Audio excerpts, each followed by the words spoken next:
I just got my Slate Electric Flosser in the mail. I figured I would just do a quick unboxing and open it up together so we can see what it comes with.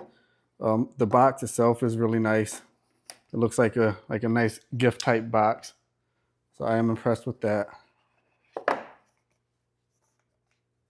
Set that down. Just a quick look up top so you can see how it comes.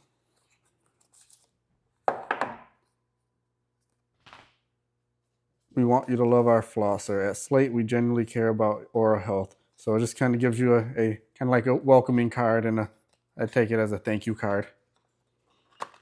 And then get kind of your instruction packet or booklet here. And then under the papers, this is how your flosser comes. You can see how it's packed in there nicely.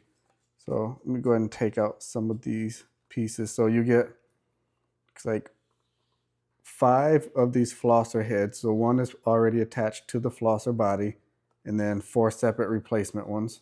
So I'll put that back in there. Then take out the flosser. Here's kind of an up close look at it. Hopefully you can see it fairly close in there. Then it has a blue silicone button on the bottom. So push it, looks like it comes already ready to go. It feels really powerful. So, but anyway, I just wanted to give you a quick look at that. It looks nice, really sleek. I'll do another review after I have a chance to actually use it, but just wanted to show you that unboxing for now.